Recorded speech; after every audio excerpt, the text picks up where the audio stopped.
Hello नमस्कार, जय Hind. Class 12th bio का जो तीसरा चैप्टर है जनन स्वास्थ्य, इस चैप्टर की इम्पोर्टेंट टॉपिक है गर्भ निरोधक।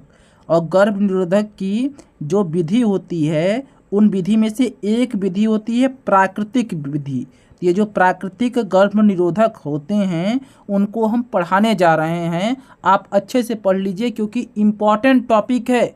यहाँ से आपके बोर्ड एग्ज़ाम में, आपके नीट एग्ज़ाम में ज़रूर प्रश्न पूछा जाएगा। अगर आप इस वीडियो को देख लेंगे तो यह जो टॉपिक है पूरी तरीके से याद हो जाएगा।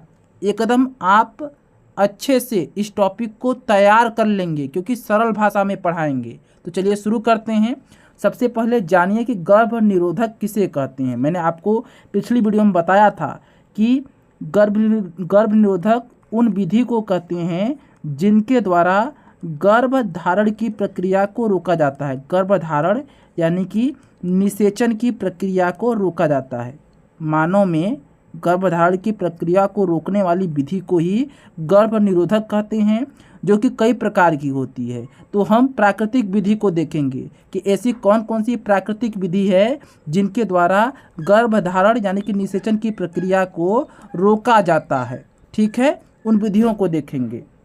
तो हम बात करते हैं प्राकृतिक विधि। तो ये जो प्राकृतिक विधि है यह प्रक्रिया अंड तथा शुक्राणु के मिलन से रोकने के सिद्धांत पर कार्य करती है। यानी कि ये जो प्राकृतिक विधियां हैं गर्भ निरोधक की, ये जो गर्भ निरोधक की ये जो विधि है प्राकृतिक विधि, इसका काम क्या होता है? अंडाणु और शुक्राणु के मिलन को रोकना। यानी कि ये जो प्राकृतिक विधि है एक ऐसे सिद्धांत पर कार्य करती है जिसके द्वारा शुक्राणु अंडाणु से मिल नहीं पाते हैं, और शुक्राणु और अंडाणु जब आपस में मिलेंगे नहीं तो निषेचन नहीं होगा, यानी कि निषेचन रुक जाएगा। यह निम्न तरीकों से की जाती है। यानी कि ये जो प्राकृतिक विधि है ये 3 प्रकार की होती है। एक होता है आपका बाहरी स्खलन विधि, बाहरी स्खलन विधि। दूसरा होता है आवधिक संयम,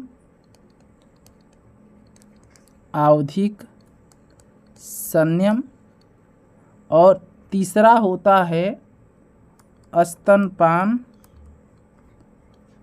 अवस्था चक्र। आइए अब आगे डिटेल में देखते हैं इन विधियों के बारे में। तो सबसे पहले देखेंगे बाहरी स्खलन विधि, ये जो है। उसके बाद देखेंगे आवधिक संयम, उसके बाद देखेंगे स्तनपान अवस्था चक्र।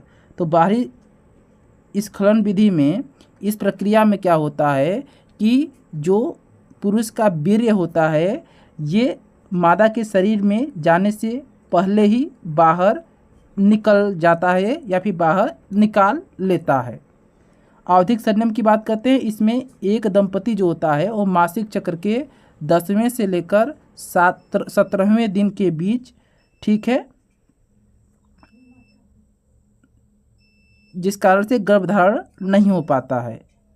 स्तनपान अवस्था चक्र की बात करते हैं तो स्तनपान अवस्था चक्र में प्रसव के पश्चात, जो प्रसव के बाद जो माँ होती है, माँ को 6 माह तक मासिक चक्र नहीं होता है।